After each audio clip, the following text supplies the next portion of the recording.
Here she is. Ta-da!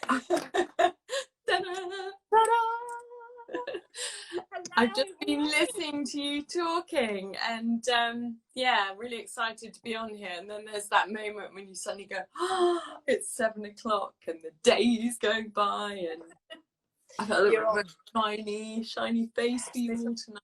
So it's all right. You look beautiful. It's so dark outside. I mean, I remember when I started doing this, it was just daylight and sunny, and it was lovely at 7 o'clock. But now winter's. yeah.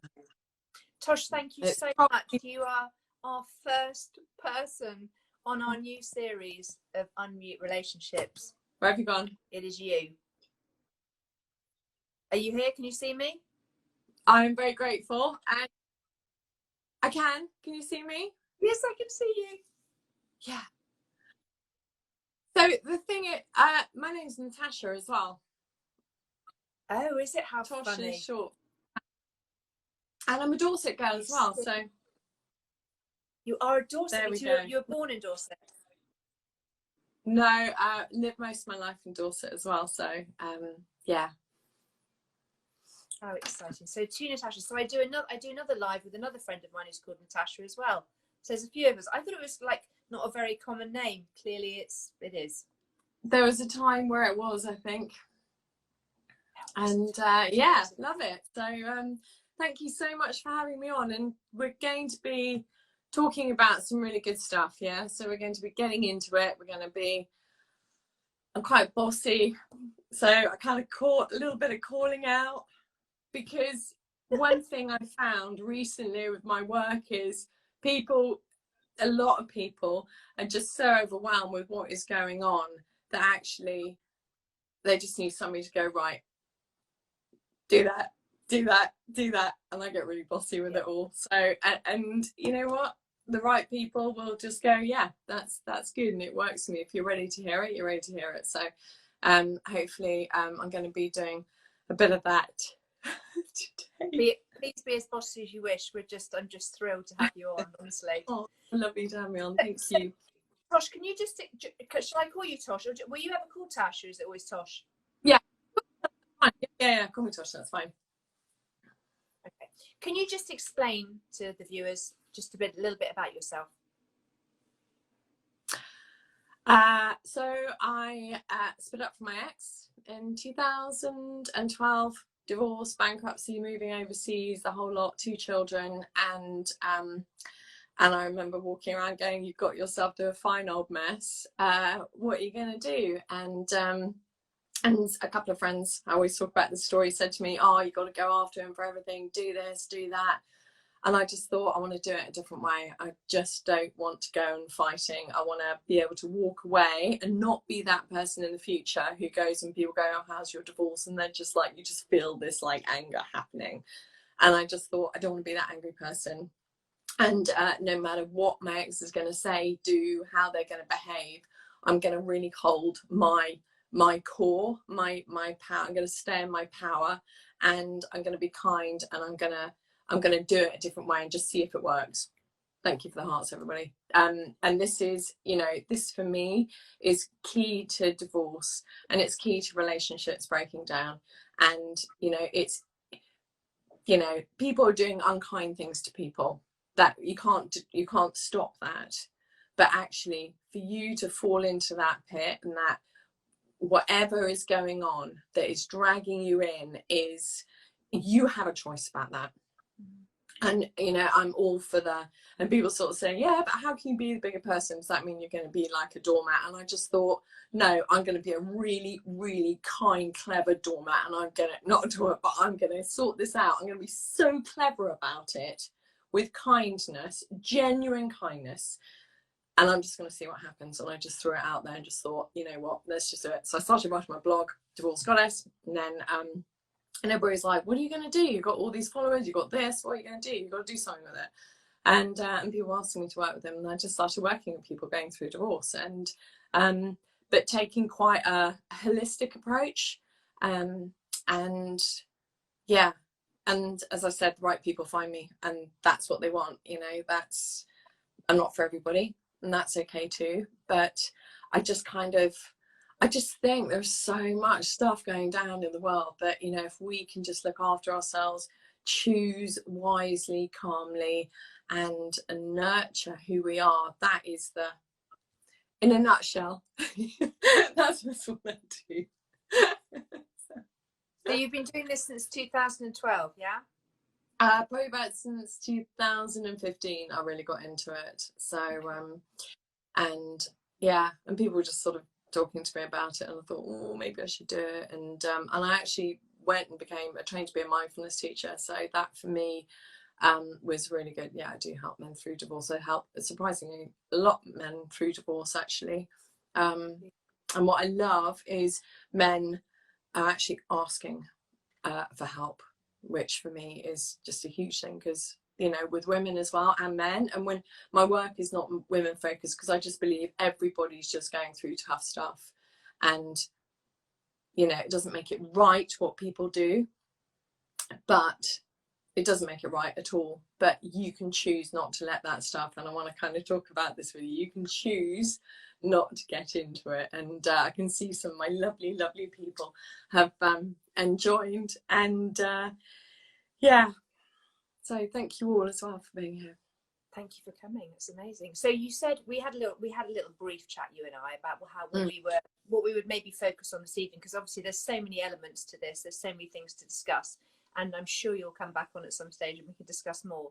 But you want us to talk about something in particular tonight. Why did you choose that topic? Because I feel there's a lot of it around, and I think we're going to talk about narcissism. We are. I wanted you to say it, not me, but yes, we are. So I have, despite it being on my my page, I have a real thing about it. I feel it's being used. There are a lot of people who are very unhappy and they're hurt, and they're also hurting people. And I'm not taking anything away from how people are and how they and what they're going through. This is really, really important.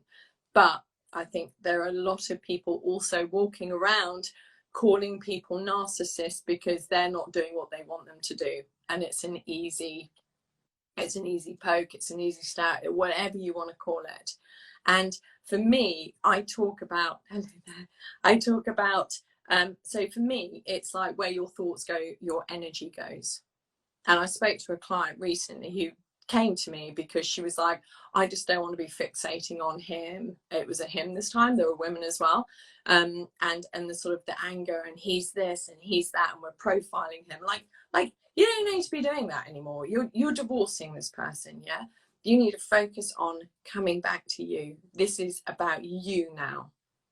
And for me, you know, they're going to be in your life, but if ever you thought you could control a narcissist when you're married to them, you're certainly not going to do it after you've left, or you called it, you know, time, or you found them doing whatever, you know. They are, so actually coming back from focusing on them, not giving them your energy, not giving them your thoughts, yeah, just, and I kind of use this sort of analogy of the backyard. So, you know, when you're thinking about your ex and their new partner, maybe you're like in their backyard.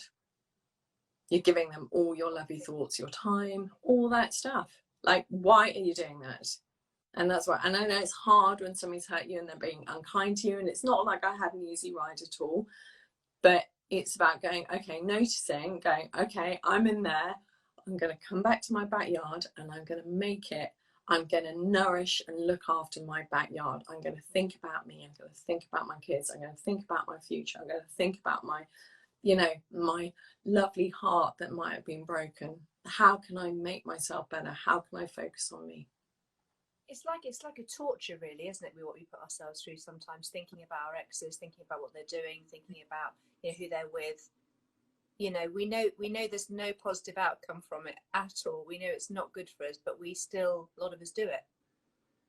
You know, Facebook after a couple of glasses of wine on a Saturday night, and you just go, oh man, you know. And it's not that, you know, I remember doing it once and feeling so horrible for the rest of the weekend. I was like, you're just not going to do that to yourself again. No.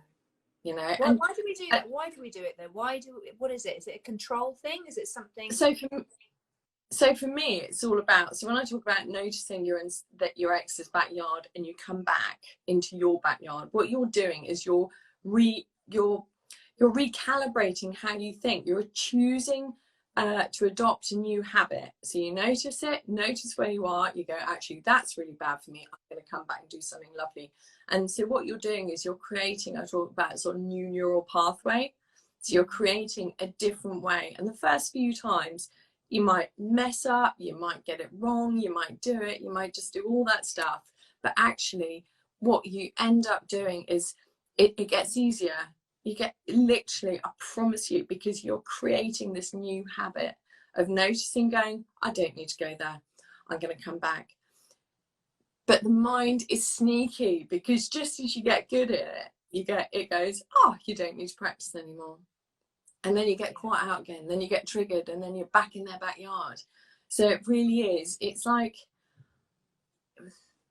and it doesn't take much to get back into the habit as well, but just make it your mantra that, you know, I will not give you my anger.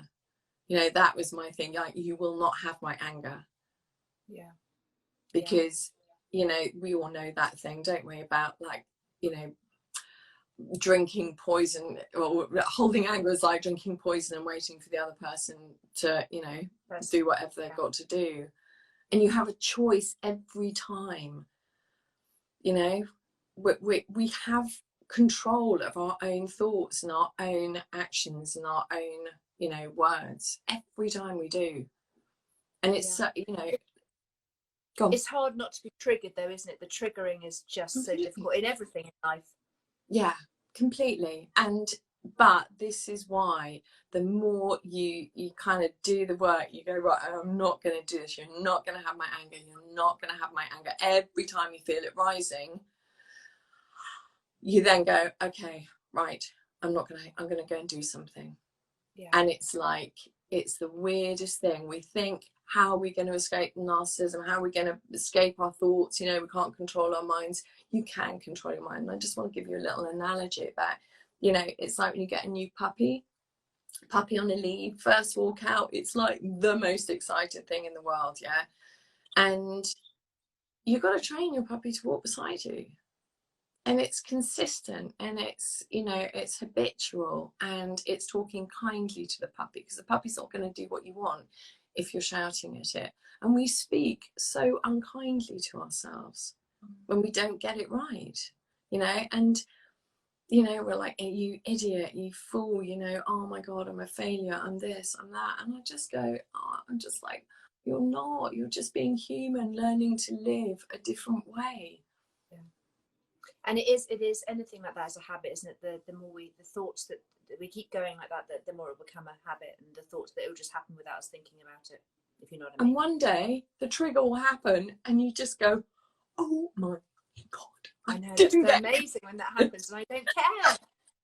You go, yeah, there's a God, there's some, whatever it is you do, it's like, yeah, they're out there, they're with me, It's like, you know, you dread that you always, and you split and you think, oh God, I thought of them meeting someone else, it's going to kill me. And then suddenly sometimes it happens, you're like, oh my God, I'm so glad I'm not there. I'm so glad. Yeah. And you actually, oh God, and, you know. But it is that whole thing. I remember getting to a place thinking, well, at some point my ex is going to meet somebody, and, you know, I don't know what they're going to be like. And, you know, both my parents were divorced, and we've had difficult relationships with remarriages and stuff like that. So I had all that backstory as well. But I also had the backstory of my parents not being able to talk to each other after 35 plus years, and all the grandchildren, you know, it's like a big family event, and they can't be in the room together. And you just go, time as well. Oh, honestly, and you just go, like, for you, you know, just please don't do that. So it's like almost like your children and the grandchildren, it's still going on, and you just go, wow, you're carrying all that stuff inside you. And my thing is, you're too precious to be carrying that stuff inside you. You know, you are too special to be carrying emotional baggage of anger and bitterness. And I know I kind of make it sound easy, but it really just, small habits. I'm totally and utterly like on this, as you can tell. So there's going to be people who are going to be watching this who are dealing with, you know, this in their life at the minute, whether it be a female or a male or whatever. You know, what's the first thing that they should do? How do they recognize this in their relationship? Because like you said, there are times when we think that someone is narcissistical, or, you know, but it's actually you that's being that way rather than them. It's quite a fine line sometimes, I think. So what's the first thing for people to recognize in their relationship? I think with their relationship is when they're just doubting themselves. When you are in that place where you are, you know, when I, you know, one of my big sort of tips is it isn't always good for you. Yeah. Oh, yes, all of that, yes. But the one thing I would talk to you is, like say to you is, like, if you are with somebody now, or you're going through something and you suspect they're playing mind games, they're messing with your head, that's absolutely every reason why you need to take control and get back into your backyard. That is just like, if those red flags are there and you're doubting yourself and you're questioning yourself, it is time for you to start getting back into you and reconnecting to you and building your foundations inside you, because you're too much in your head. Yeah, you're in your head, you're not in your body. And the other thing I would suggest you do is, you know, when something happens, if it doesn't feel right, it's not right, and you're going to feel it in your body. Now, for me, I used to feel it in my stomach. I used to get this like, or I get really, really cold. I suddenly get the real chills for no reason. And sorry, my little dog's trying to get over the door. And you know, like home life. But the other thing, I had somebody who came to me who'd been to see really strong, really confident, and she said, you would not believe it. She said, I went to somebody years ago and they gave me this book and they said, don't read the title of this book. And I'm trying to remember which one it was. And just read the back. And there were 10 things. And she just said to this client of mine, she just said, listen, just go through them and just see how many of these are yeses. And she literally got to like 8 or 9 out of 10. And then she said, right, turn the book over, the cover over, and it was emotional and mental abuse. And she literally went, there's no way, I couldn't believe it. I was in denial for years, because no way would anybody be able to do that to me.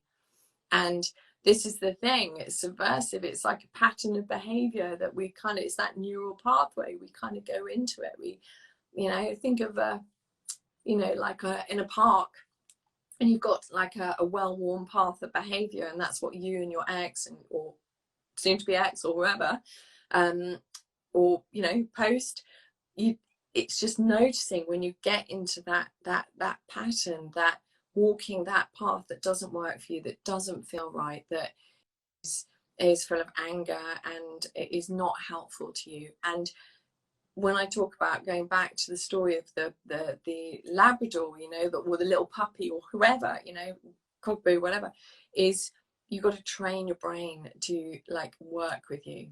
Yeah, train those I call them the divorce mind monkeys. Yeah, train them by being really gentle, by perhaps, you know, and I'm going to say the word meditation. Yeah, whether it's just belly breathing, just breathing into your belly, breathing back out, breathing in, breathing out. And, you know, DM me and I can send you happy to send you a 3-5 minute one, just to help you understand it can be that easy.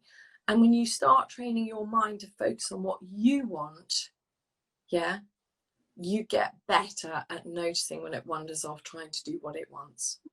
And you can call it out and go, right, actually, no, come on, back you come. Does that make sense?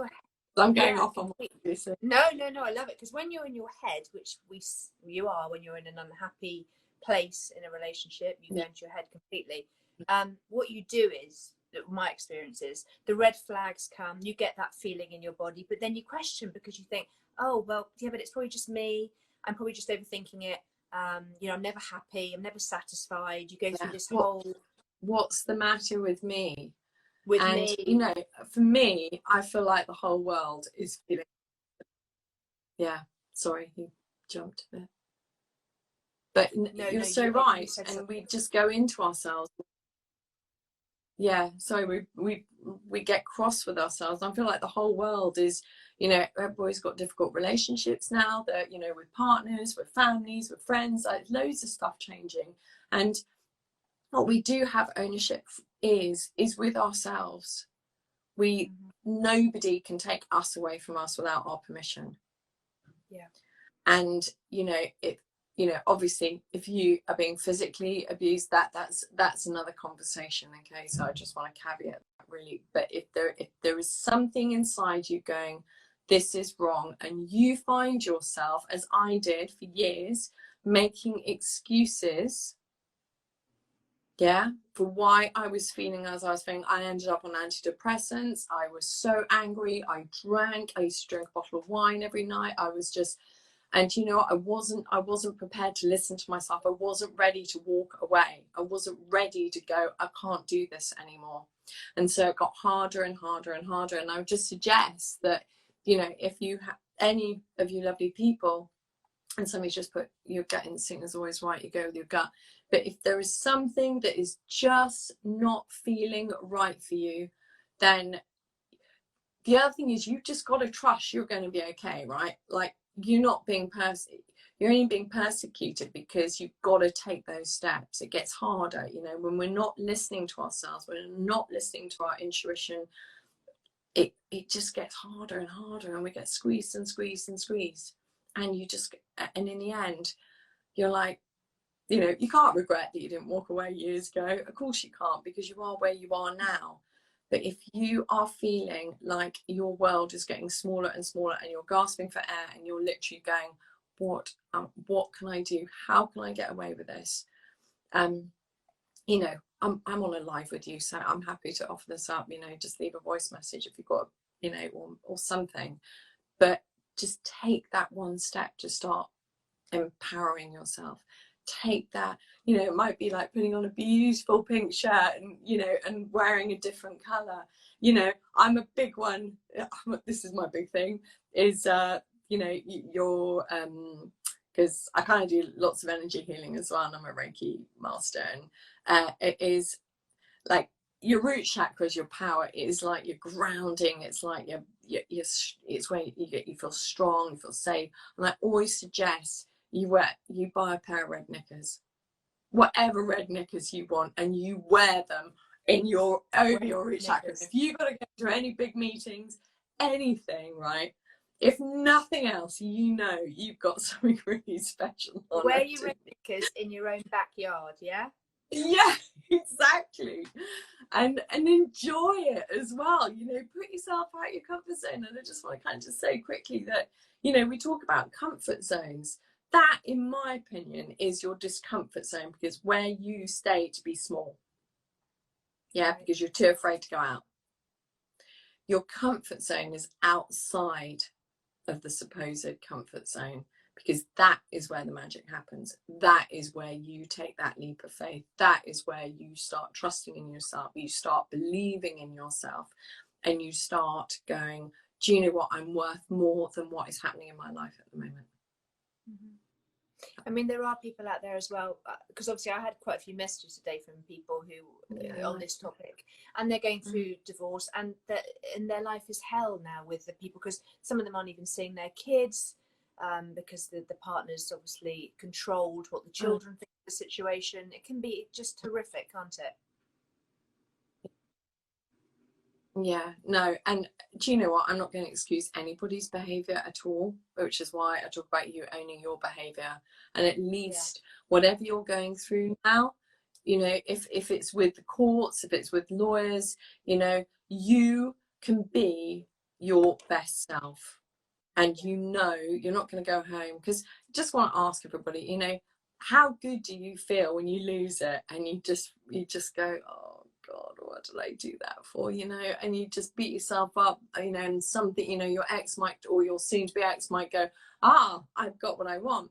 So I just want to share. Right, I'm just going to draw you all a little picture, actually. Yeah, someone's just saying they're going out to buy some red knickers tomorrow. That's good. I love that. Go buy those red knickers and make them as fancy as you want. And you know what? You Fancy can walk pants. with under a pair of shorts. You don't have to put a fancy frock on. You can just, you know, that can be your next thing. Things to wear over red knickers. There you go. Great. So here we go. Here's you. Here's your ex. Okay. Can we all see this? Right. So your ex goes, triggers you. There's the trigger. Okay. And you go, wah, and you give them all your lovely energy. And what do? They walk away triumphant because they got what they wanted. Yeah. And So true. And you know what? They're like king of the castle, queen of the castle, because they've got this. They've got everything that they wanted from you, which is absolutely why I'm so, you know, passionate, if you haven't noticed, about owning yourself, building yourself up, doing, you know, this is where you start with you. Stop giving the energy into how you control your ex. Yeah. You make you happen. Yeah. And that is, you can't buy that. Nobody else can make you happen. No, you know, you be there for you. Yeah, and you know, but the thing is, we've been so conditioned, haven't we? As you know, as well, to do, you know, we got to do things in a certain way, and we've got to be this, and you know, we're all like gasping for air underneath all of this.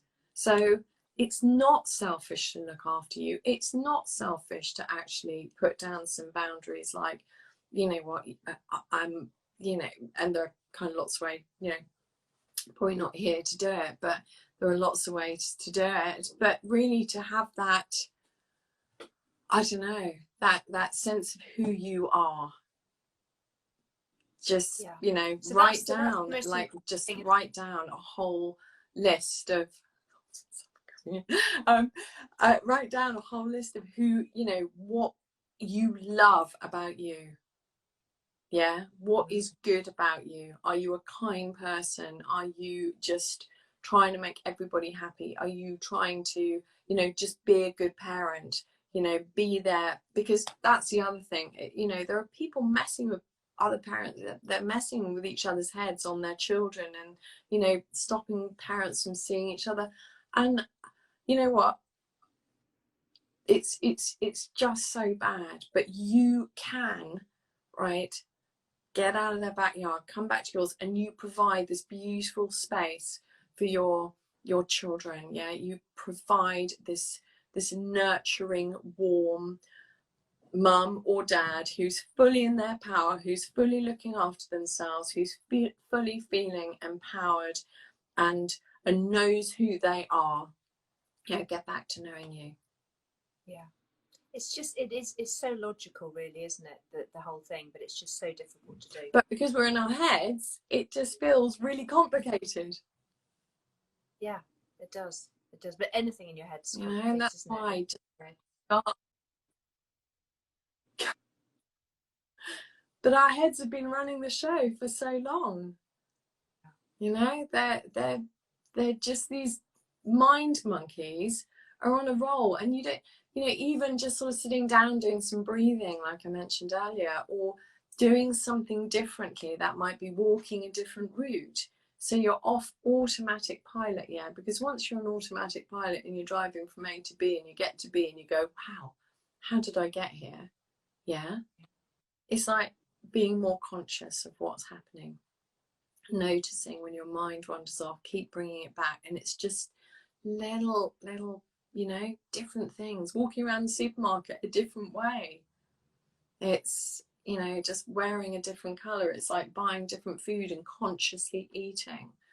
It's about noticing if you have a headache and drinking more water. It's about feeling, if you're feeling lonely, having had a weekend on your own, and, you know, your ex has been off with their new partner and your children, and just noticing before pickup, you know, what can you do to look after yourself so you are in a place of, so you can welcome your children back, and you can be completely okay about, you know, welcoming your children back and own it. And, you know, whatever they did with their ex and new partner or whatever is left there. But you just, you know, I just feel like people are disempowered, and we don't need to be disempowered, but it's about, you know, exercise, eating well, being gentle with yourself. Josh, someone's just put that it's hard to do that when someone hurts you so badly and more than once. Okay, so somebody's hurt you, okay, that's happened, and this is the thing, do you want to keep going on back into them hurting you? Yeah, so when you do that, you're in their backyard, so they've hurt you, it's already happened, okay, and you have that knowledge, okay, and you know it. I've done it. I'm not like this kind of like thing, this person that gets it right all the time. That's how I've learned the hard way. So when you are fed up, I could draw you another picture. So when you're all fed up of doing what I'm about to show you, okay. So what we tend to do in relationships, difficult relationships and all this stuff, right, is what we do is we feel really strong, and off we go. We're on our path of being cool. We know what we want. We can see what this person is doing to us and everything. And we get really, really strong. And then we get caught up in something. And then we end up in the crap. And we're like, oh, I'm never going to get there again. I'm not going to do this again. So we go, right, I'm feeling strong. I'm feeling empowered. I'm going to, off I go again. And then we get caught up in this thing again. I'm going to leave this time. I'm going to leave. And then we come out of it and we kind of travel up and we go, no, I'm strong, it's not going to happen. And then we get triggered, or they do something, or they have another affair, or whatever they're doing, and you end up in there. And at some point you have to have the courage in yourself and belief, and to start building your power that you one day get out of this whole thing that's going on. Because every time you're in there, you're depleted, you're exhausted, you're hurt. It's like, and then we get thrown like, then you get thrown like a little something, and you go, oh, it's going to be okay. And that's when you go along here. Yeah. Then you get back. And yeah, you know what? And if somebody wants to genuinely change, yeah, then send them to a therapist, send them to somebody, you know, send them to a counsellor, send them to a psychologist, whoever. It, you know, if they are committed to not being the person that hurts you, that goes in and sticks the knife in, that messes with your head, yeah, you know, ask them to go and see a therapist. Ask them to commit to doing therapy. You don't have to go with them, Mike, because I've got, you know, I think that if you both want to go and see somebody, you do it separately, and then when you guys are in a good place, then you go and do it together. But don't go, you know, people talk about doing mediation and stuff like that, and if somebody's not committed to doing some personal work, it's going to be harder. I'm not saying it's not going to always not work, but someone just put on here, Tosh, my ex-partner is currently trying to love bomb me back into the relationship. How do you break the cycle? And I think she's also said he's using the children as a tool as well for that. Okay, so okay, so this lady who's put this, they can see they're doing that, yeah, and she's just got to, he or she, I don't know, hold your power, just be in your power. Sorry, it's a lady, it's a girl. It's a lady. All right, so okay, sorry. So you know, the one thing is that, you know, we kind of go, oh my god, I don't want to be the bad cop parent, you know, I don't want to be seen to be bad, you know, because maybe the exes, or you know, this lady's ex-husband is perhaps kind of you know, saying to the children, oh yeah, but I love mum, and she won't have me back and whatever, right? Whatever is going on with them is almost like another red flag. If they're doing that, that's why actually I would suggest, I don't recommend divorce to everybody, but if that is what is messing with your head, and it's going to mess with your children's heads in the end as well. And you can like get the strength to go, actually, do you know what, I'm just going to bring something back to you and just say, listen, you know, let's do this co-parenting. Have a conversation with them. Just have a really honest conversation. Write your ex a letter going, you know what, you know, let's be cool about the children. You know, let's put you know, boundaries in place. Let's put rules or whatever you want to call it in place. And to be really honest and go, I don't want to go back with you. If that is true, it's kind of quite a lot for me to say in a brief thing. I can't see the questions, but you know, be that person for your children, okay? And children have this, I don't know about you, but Tasha, but if you, they just know. They know exactly that. They have radars. They know when people are not being authentic, when they're not being honest.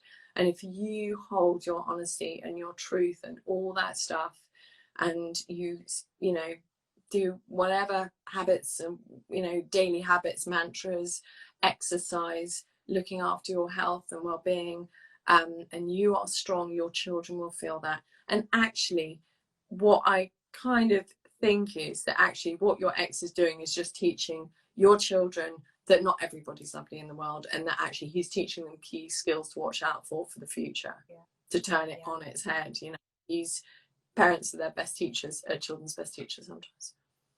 And like you just said, I think for that lady, if you're saying that you already recognise that your partner is using the children as a tool, that is the biggest red flag there is. You know, why would you, you know, that's not good.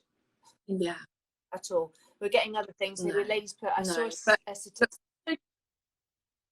Sorry, you go, Tosh. Yeah, no, I was trying to listen and you kind of blipped a bit. A lady just put here, I saw a statistic today that 1 in 4 women suffer domestic abuse. I think this needs addressing. It's a shocking statistic, which really is 1 in 4. I didn't know that. And more so in the last 18 months, it's just skyrocketed. I mean, it's just... So this is why it is so important, because let's be honest, everybody, you know, the mental health system, you know, the support people are under, you know, there is so much help needed, which is why doing the work yourself is so important.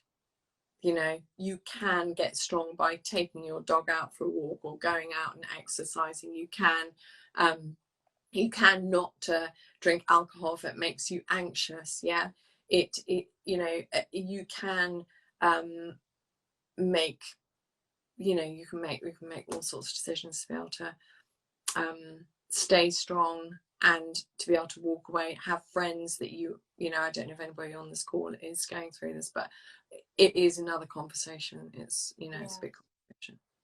A question, I know someone's just put this, but I was going to ask it as well, but someone's just put this in a roundabout way. So you separate with your partner, they whatever the situation, the husband's left, maybe he's had an affair, gone off, or narcissistic or whatever, he's had nothing to do with the children for however long, then suddenly he wants to be back in their lives.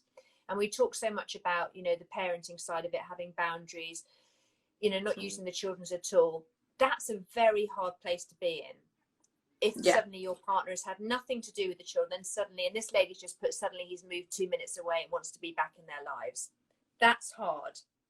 That is hard. I mean, I don't have all the information about, you know, what, you know, his behaviour before, but no, of course. Hello, can you hear me? Yeah. But, you know, I think for men and women, I'm going to do it to both of you, because I don't like this pointing fingers at one or the other. I just think, you know, it's for everybody, that your children, you know, the father or the mother is still half. You know, if the children not being obviously physically, you know, well, God, mentally, emotionally, I mean, it's all out at the moment. But if a parent wants to come back into your child's life and your child is open to that, you know, just, I would go with it. you know, see it as an opportunity for you to have some time out. You know, I've been like a full-time parent for years, doing it without weekends or anything. And if the pet, if the, you know, if you know, if they want to come back, you know, and they want to buy them expensive gadgets and whatever they want to do, and your children are happy, you can still be you. But, you know, let them have that. Let them be spoiled. Let them be, you know, let the other parent make up for lost time. And, you So know, in a way, detach yourself from your feelings and what they did to you and you did to them, and just make it completely separate. Make it about the children. Make it about the children. Yeah, and just say, you know, you're there for your children, and, you know, when they do, you know, I had a client the other day, and she was like, oh, you know, I'm so angry that they can go and get all these fancy holidays and I can't afford to pay my rent or whatever. And I was just like, well, you know, how amazing for your children that they do get to spend that time. And children, again, will know.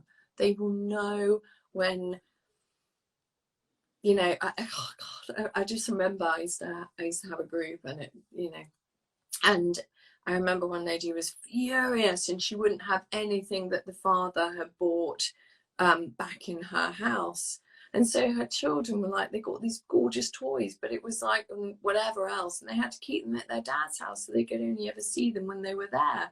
And it's like, this is your children. It's not us moving around houses and having to pack up every midweek or weekend and go to a different house. It's not us, it's them. And we need to make our children's lives easier.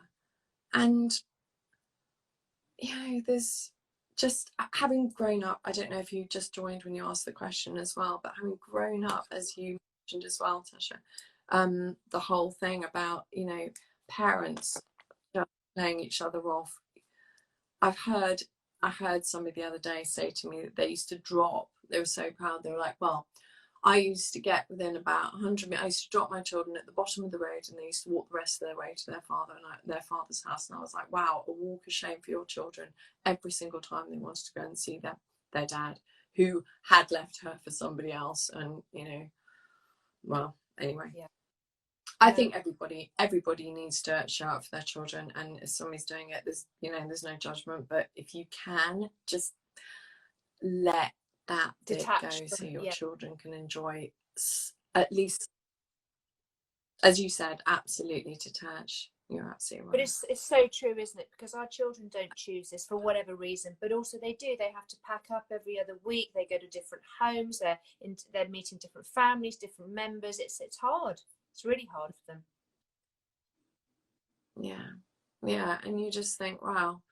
So if you can be the bigger person, your children not going to you don't want to. What if the children don't want to spend time? Ladies put on here, my children just don't want to see their dad. What do we encourage it? Do we? I suppose it's different. It depends what he's done. I think apparently he was a serial. I think he was an adulterer. She's saying serial adulterer throughout their marriage. Okay, well, okay. So, but that's not parent. That's with you. Yeah. Not with the children. But I think she's saying the children don't want to see him because of that. So, you know, it's hard. It's hard. I would suggest that if she, big ask, but then that's kind of the asks I ask my work is, you know, if you can be that bigger person and heal that relationship between your children and find a way to, you know, help them understand that people do things and they don't always, you know, understand what they're doing or they're thinking about it, and it's about him, not them. And she can just be this incredible strong person that can go, actually, do you know what, I'm just going to put all that stuff down, because you know what, if that's who he was, that doesn't, maybe I don't know what sort of father he was, and obviously I don't know all the details of the affairs. No, of course, difficult, isn't it? It's difficult to say. But your children are pressure. Yeah, with the kids it's very difficult, isn't it? And you've just got to put them, you have got to put them first, I think. Yeah, And maybe they've got getting to a little see. glitch, you and I, when we're talking. I don't know why we're getting a glitch when we're talking. Yeah. No Yeah. idea. Oh, so yeah. So backyards, definitely. That for me is like a really big thing. I love that. I love that. I think that's a really good, because we do, you know, to have just to completely surround yourself with all the stuff that makes you happy and positive. And when those thoughts come in, for me, I learned something. When you're having a negative thought about someone else, or whatever relationship it may be, then just to make that thought a little lighter, then a little lighter, then a little. Because sometimes doing the leap is impossible when you're in that place to something that's really positive. Just trying to make Yeah. each thought a little lighter each time gradually gets you up there. And it is a habit. It's a little habit, but you know, when you make you and who you are so, you know, strong and empowered, you'll just be like, you get to the stage and you go, oh, why did I spend so much time over there? You know, what was I getting from that? What was I doing all this time? And, you know, so just, you know, make your life. Sorry, I had a call come in. That's okay. So yeah.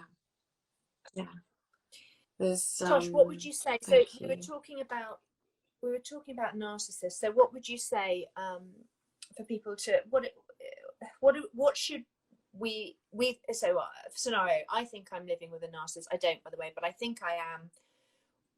What are the main things I should be seeing to confirm that to me? To, you know, apart from, I know you said about us not feeling maybe worthy, but what are they like? How are they being day to day, these people?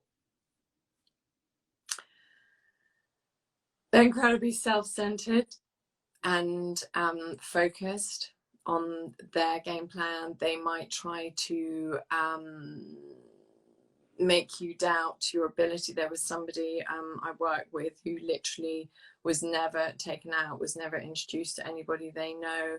They make you question who you are. They belittle you a lot.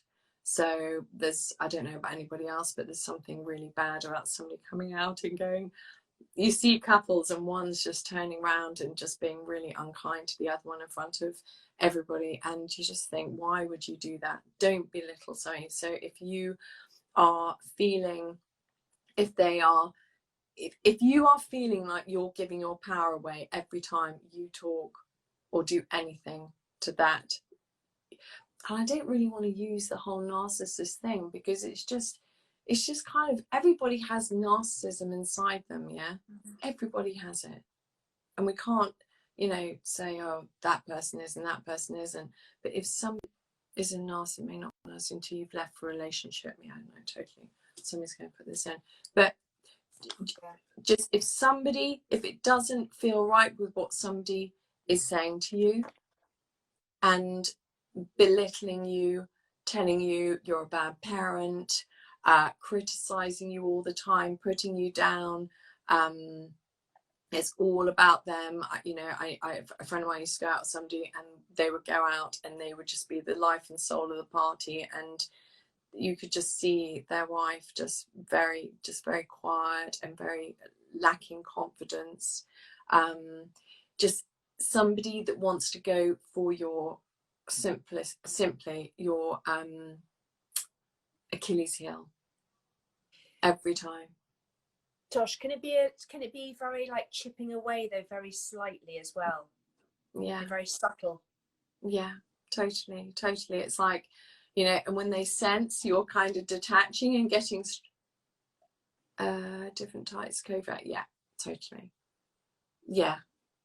No, it isn't always so overt as well, which takes me back to that client who read the back of the book, because she didn't realize that she was she was in a narcissistic relationship. People can be yeah, they can be overt, absolutely. I mean, again, it's a huge topic, but what I would say is, if it doesn't feel right for you and it's about coming back to you, you can go and spend hours on the internet googling narcissism, what is happening, and you can find all sorts of stuff that's going to tick all your boxes.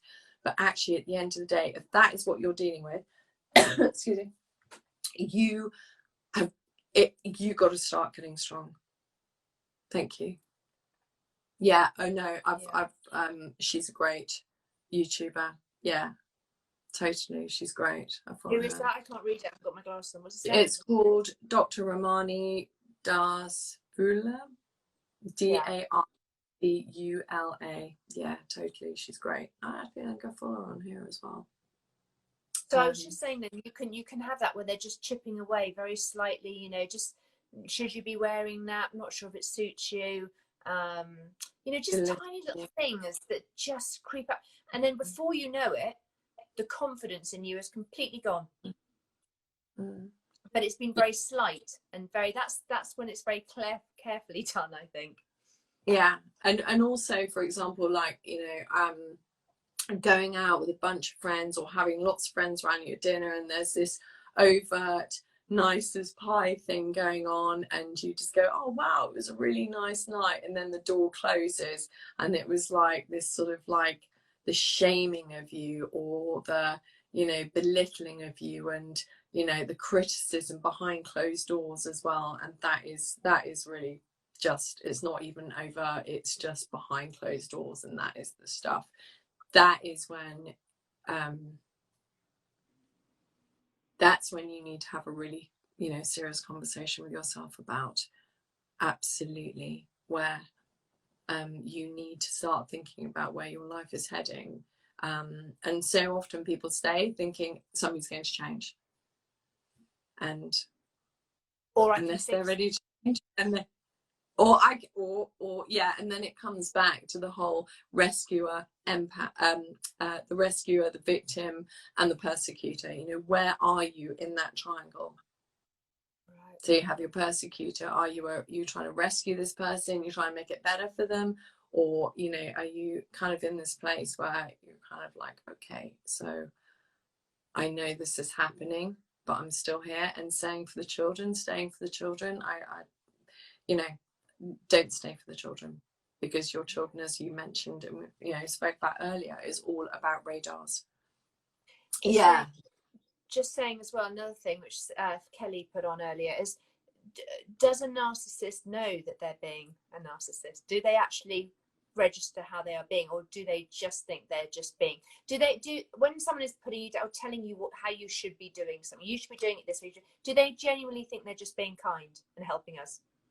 I don't think so. I don't think so at all. I think that it is all about them, and when it's all about them, it doesn't come from a kind place, because people just don't do that. They don't behave that way when they're kind and they're compassionate. But this is an interesting thing. You go in with, you know, people do it. So this brings me back to a client this week who was working with somebody, and it was all about, you got to, you know, do this with a narcissist. And I was just like, well, I wouldn't do that, because you're giving all your lovely energy over. You're in their camp. You come back to you, and you just, you know, whatever their journey is, whatever their journey they're going through, and whatever they are, you know, whatever they're doing to anybody that comes close to them, or who's dear or kind or whatever in their life, and that is their pattern of behavior. And this can go back to childhood a lot as well. And yeah, exactly, from a very young age, absolutely. You know, this is a pattern behavior that's just been enforced. This is what they do, and the best thing is just, you know, I kind of talk about it kind of like grey rocking, but I call it the so it's like an emotional flatlining. So you just get good at being this emotional sort of flatline wall. So their Velcro hasn't got anything to stick to. And that goes back to that drawing I did of the two circles. So when they spike you, so when they're being narcissistic and they give you that little spike, and you give them all that, either, you know, whatever you want to call it, victim, rescuer, you know, whatever it is, and they walk away triumphant. It's noticing when that happens. But how do you escape through? For me, there's no way out, honey. There's always a way out. There's absolutely. And if you feel that way, DM me and we can have a quick chat. And their way or the highway, pay you a compliment. Yeah. So this is the thing, right? You do not have to stay with this. You do not have to stay with it, and you might walk away with nothing. Okay, you might walk away with but you will have you back, and that's got to be worth something. That is solid. You are solid gold. But the thing is, if you're not ready yet to walk away, you've got to look at why you're not ready. And it might take years, it might take months, you might never do it. And again, this is like your life, this is like your journey, it's like your, and there's no judgment either, because I'm not in your shoes, I'm not you, Tasha, you are you in this. And I just want to say one thing: anything in life that is worth doing and is worth absolutely your precious life, you got to take that step. You just got to be so brave and courageous, and it's hard. But anything in life worth it takes it takes it out of you. But do you know what? It takes courage, it takes you being brave. But if it's not working for you, and it's nobody, it goes back to that thing about you give permission to somebody by staying there, and you can leave, and there's help out there as well. And I'm happy to send Tasha a link to a really good charity as well. So we're just getting so many messages. We've got only a few minutes left. Kelly's just put, I walked away but then ended up with another without realizing till a year into the relationship, now single for 18 months, and realized my worth and not putting up with it anymore. Fantastic, Kelly, that's great. I'm trying to read some other ones. My husband thought he was being generous, offering me to see a life coach so I could reinvent myself and do something amazing. I mean, we divorced, still put me back, every emotion trick in the book. I'm stupid, think of kids, home, etc. You're not stupid to think of the kids and home. It's an emotional, but you're being emotional. That's the thing, isn't it? And when we're dealing with emotions, there's not a lot of logic. And that's the trouble with all of this, with relationships. It's emotional, isn't it? I now feel not worthy. Yeah, totally. You are worthy, okay? You are absolutely worthy, and you may not feel it, but you matter. You absolutely matter. Yeah. You just got to make the change, haven't you? But if you don't feel worthy, you need to start making yourself feel worthy. Yeah, by looking after yourself, just by talking to yourself kindly. Not like, I don't feel worthy. It's actually, I feel worthy. And I don't know about you, Tasha, but I've done that whole thing where I look in the mirror and I say the mantras. You matter. I used to find it really difficult to say I love you to myself, because I hated myself, because I got myself into such a bad place, and I just didn't feel I could love myself. And it's so powerful when you just start saying a few kind words to yourself every day, noticing when you're saying bad words to yourself, like I'm an idiot, I'm so stupid, I'm a failure, I'm ashamed, I'm like, whatever it is. Just notice and stop using those words. Just try to notice when you're using those words and stop using them. And change them. Just I'm learning. Or if you're saying, oh, I'm not worthy, I'm doing unworthy, say I'm doing unworthiness. So just for today, I'm doing unworthiness. It's like people saying, like, I'm doing anxiety, I'm anxious, I'm anxious. That's like, that is just try saying, I'm just doing anxiety today. I'm Yeah. doing. Well, as soon I'm as being you start trying encouraged. as soon as you try to start pushing anything away, you're just giving all your energy to it and just reinforcing it, so it becomes much larger. Totally, totally. It's like, you know, it's like sometimes we've just got to trust in something bigger than what we can control.